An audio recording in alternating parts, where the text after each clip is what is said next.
আল্লাহ রাব্বুল আলামিন বলেন আলহাকুমুত তাকাসুর হাত্তা যুরতুমুল মাকাবির।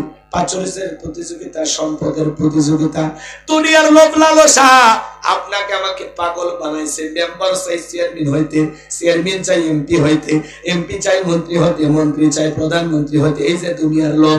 সাইকেল আছে কয় মোটর সাইকেল হলে ভালো হয়, মোটর সাইকেল আছে কয় সিএনজি হলে ভালো হয়, 1 বিঘা জমি আছে কয় 2 বিঘা হলে ভালো হয়, ব্যাংকে 10 লাখ টাকা আছে কয় 1 কোটি হলে ভালো হয়। এই যে আমাদের লোভ লালসা, গাড়ি চাই, বাড়ি চাই, নারী চাই, সম্পদ চাই, দুনিয়ার লোভ লালসা থামবে কখন? হাত্তা যুরতুমুল মাকাবির। যেদিন আপনি আমি কবরে যাব, ওই কবরের মাটি যেদিন আপনার আমার মুখের ভিতরে প্রবেশ করবে, সেদিনই দুনিয়ার লোভ লালসা মিটে যাবে। বনি আদমের মুখে কবরের মাটি না ঢোকা পর্যন্ত বনি আদমের লোভ লালসা কমবে না, দুনিয়ার স্বাদ মিটবে না। আল্লাহ রাসূল বলেছেন বনি আদমকে যদি 1 মাঠ ভর্তি স্বর্ণ দেওয়া হয়, ও বলবে আরেকটা মাঠ ভর্তি স্বর্ণ দরকার, দ্বিতীয়টা দিলে তৃতীয়টার আশা করবে। এই হলো আমাদের দুনিয়াবি চাহিদা। কথা বলেন ঠিক কিনা ভাই? মসজিদ মাদ্রাসার জন্য কিছু চাইলে দিবেন, যতটুকু পারেন দেবেন। আসলে আমি আপনাদেরকে বোঝানোর জন্য অনেকগুলো কথা বলতে চাচ্ছি না, কিন্তু যেহেতু আপনারা ওটা বসা করতেছেন, আমি নিয়ত করছিলাম একটার মধ্যে ছেড়ে দেবো ইনশাল্লাহ। তো 15টা মিনিট আরো বলার ইচ্ছা ছিল, তো যেহেতু আপনারা ওটা বসা করতেছেন, আমরা আর কথা না বাড়াই, এতটুকু দিয়ে শেষ করে দেই। আর যদি পারেন, অনেকে হয়তো বা আমার লেখা একটা বই আছে, গাড়িতে গেলে যদি 2-4 জন নিতে পারেন, একটা বই নিয়ে যান।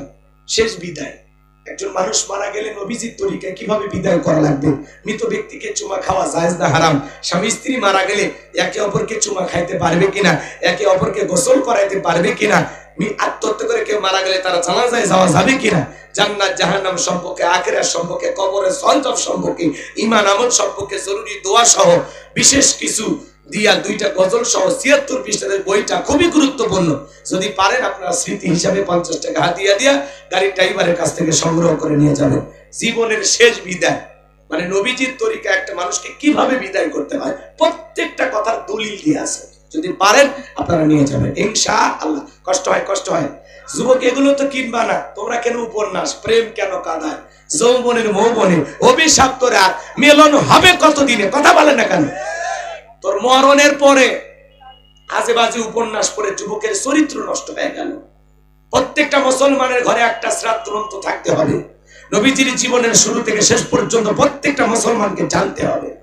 কথা বলেন, হযরত আলীর কথা আর বাদশার কথা শুনবেন না, চলেই যাবেন। ঠিক আছে, জানবেন। আমি কি আর জোর করে অশুনাবো? আমি সেই বক্তা না। এদিকে খেয়াল করেন, আমার নিয়ম হলো আমি যেটা ধরি ওটা শেষ করে দিই, কিন্তু আপনারা শেষ করতে দিচ্ছেন না, খুব অস্থির আপনারা। এই যে শেষ কুয়াশা কষ্ট করে থাকলেন, তো এত আফসোস করতেছেন কে? একটু অপেক্ষা করেন। এই যে যুবক এরা কিন্তু এই যে মোবাইলের মাধ্যমে এদের পাপের ওজন বৃদ্ধি করতেছে। মোবাইলের ওজন কম, কিন্তু মোবাইলের মাধ্যমে পাপের ওজনটা অনেক বেশি। কথা বল না আপনারা? ঘরের দরজা বন্ধ করে একা একা মোবাইলে বাপ মা যখন যায়, এ রুবেলে কি করিস, তখন বলে বাংলাদেশের 1971 সালে বই পড়া ভান করে। আবার যখন চলে আসে আবার মোবাইলে। যুব সমাজের চরিত্র ধ্বংস করছে এই মোবাইল। কথা বল না কেন? অভিভাবক যারা আছেন, ছেলে মেয়ে বিয়ে হওয়ার আগ পর্যন্ত ফোন দেন না, আর দিলেও বাটন আছে দেন। বাটন ফোন বোঝেন না? হ্যাঁ, যেটাতে ভিডিও কল দেয়া যায় না ওইটা দিবেন। কথা কেন? কথা কেন? ওইটা আপনারা শুনছেন না? আমার ওয়াজের মধ্যে শুনছেন না? কথা কেন শোনেন নাই? তুমি যার লাগিয়া এমবি ভরো তার তো বাটন ফোন। কেমন করে বুঝবে রে সে, কেমন করে বুঝবে রে সে ডিজিটাল তোর মন। তুমি যার লাগিয়া এমবি ভরো তার তো বাটন ফোন। আরো আসতে বলো। তোমরা যে যুবক, আমার সন্দেহ লাগে। কি চলবে? চলবে? মেসেজ দিলে সেন্ড করে না, দেয় না তো রিপ্লাই। ভিডিও কলে বলবা কথা, ক্যামেরা তার নাই রে, ক্যামেরা তার নাই। ডিজিটাল এই যুগ জামানায়, ডিজিটাল এই যুগ জামানায়, ইয়া না লক তার মন তুমি যার লাগিয়া এমবি ভরো তার তো বাটন ফোন। প্রেম প্রীতি ভালোবাসা বিয়ের আগে নয়, মনের মধ্যে রাখো তুমি পরকালের ভয় রে, আল্লাহ তাআলার ভয়। গানের মধ্যে শিক্ষা আছে না নাই? প্রেম প্রীতি ভালোবাসা বিয়ের আগে নয়, মনের মধ্যে রাখো তুমি পরকালের ভয় রে, আল্লাহ তাআলার ভয়। তবে তুমি মুক্তি পাবা, তবেই তুমি মুক্তি পাবা, তো চোখের আগুন তুমি যার লাগিয়া এমবি ভরো তার তো বাটন ফোন। কেমন করে বুঝবে রে সে, কেমন করে বুঝবে রে সে, ডিজিটাল তোর মন তুমি যার লাগিয়া এমবি ভরো তার তো বাটন ফোন। এই মোবাইল যুবকদের মাথা খাইছে, কথা কর না কেমন। 20 বছরের ছেলে নাক চিপলে মায়ের দুধ বের হবে, বাড়িতে বলে আব্বা রাজি থাকলে আপনি 1 সাবুন না হলে 2 সাবুন, উত্তর পারলা কি আমি কথা দিয়েছি বিয়ে আমি করবো। পিতা মাতা বলে হাজি বংশের লোক আমরা ফাইজলামি করিস না, বিয়ে কোন জায়গায় দেওয়া লাগে দেখে শুনে দেবো। কয় না আমি কারো কথা শুনবো না, আমি প্রেমের পাগলা ধরা ছুটতেছি ছুটতেছি। তখন কি করে, পালিয়ে যায় বিয়ে করে, ঢাকা শহরে গার্মেন্টসে যা চাকরি করে। 3 মাস পরে ভালোবাসা চাইলা ভেঙে ফেলে যায়। মনে রাখবা যুবক, পিতা মাতার মনে কষ্ট দিয়ে অবাধ্য হয়ে পালিয়ে যারা বিয়ে করে এরা জীবনে সুখ পেতে পারে না। পিতা মাতার দোয়া নিবা কপাল খুলবে, পিতা মাতার মত নিয়ে বিয়ে করবা ভাগ্য খুলবে। কথা কয় না গো।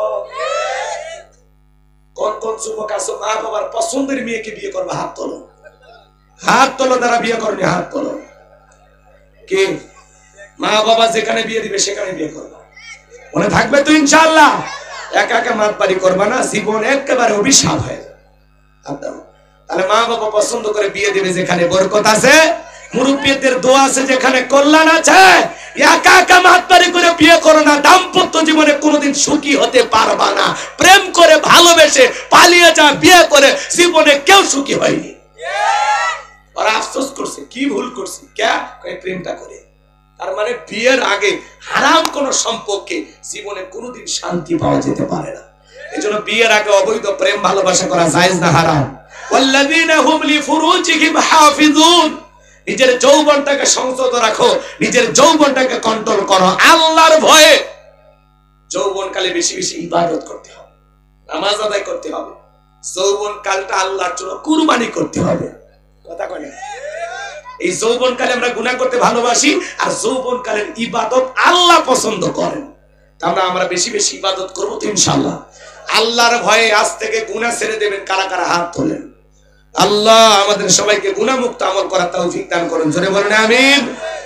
আর কথা বাড়াবো না, বক্তা শ্রোতা সবাইকে আল্লাহ পাক আমল করার তৌফিক দান করুন। হযরত আলী আর বাদশার কথা বলতে গেলে ওই আরো আধা ঘন্টা ওয়াজ করা লাগবে, ও দরকার নাই। না না বলে না, একদল বলবেন বলেন, আর একদল বলবেন চলে না। এই ঠান্ডার ভিতরে বউ বাচ্চা ছাড়া আপনারা কি শুরু করছেন? বাড়ির যা না না না তাই দোয়া কালেকশন যদি পারেন এখনো দেন। মহিলা প্যান্ডেলের লোকজন আছেন, আমার মা বোনেরাও শেষ বিদায় বেলা দিতে পারেন। শোনেন শোনেন, 2টা কথা তো একটা কথা শেষ করি। হযরত আলী বলতেছে এই দাগটা পার হয়, আয়।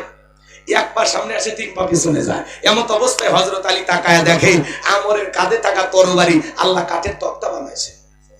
সুবহানাল্লাহ, একটু জোরে হবে না? হযরত আলী এইবারে যখন আমর দাগ বরাবর আসছে, দাগ বরাবর, বুঝছেন? সেই দাগ বরাবর আসছে, হযরত আলী খালি তরবারি কাঁধে ঠেকাইছে। তরবারি ঠেকাইতে দেরি, ওই আমরের দেহ থেকে কাল্লাটা আলাদা করতে আল্লাহ দেরি করে নাই। জোরে বলেন না আল্লাহু আকবার। এজন্য আমার আল্লাহ ডেকে বলে আমার নাম আল্লাহ, যারা দিতে চায় আমি এবং আমার রাসূলের সাথে পাল্লা, আমি রাখবো না তাদের ঘাড়ের কাল্লা। চিৎকার মেরে বলুন সুবহানাল্লাহ। আল্লাহর সাথে পাল্লা দিয়া কোন জালেম টিকতে পারে? এই দুনিয়ার জমিনে যারা করবে আল্লাহর সাথে বাড়াবাড়ি, ওদেরকে আল্লাহ করবে দুনিয়া সাথে। আল্লাহর সাথে বাড়াবাড়ি করতে নাই। আল্লাহ আমাদের হেদায়েত দান করুক, পাশাপাশি আমাদেরকে সঠিক বুঝ দান করুন। বক্তা শ্রোতা সবাইকে আল্লাহ পাক আমল করার তৌফিক দান করুন। হযরত আলী তরবারি ঠেকাইছে, কোপ দেয়নি। কে ফালাইছে? কাল্লা, আল্লাহ। এখানে আরো কিছু কথা আছে, ওইদিকে জিহাদের ময়দানে ওই দিন রাসূল এটা প্রকাশ করে, ওই দিকে আর আমরা গেলাম না। বক্তা শ্রোতা সবাইকে আল্লাহ বুঝে আমল করার তৌফিক দান করুন। এখনো যারা দান করতে চান করতে পারেন, সিমেন্ট লেখায় দিতে পারেন।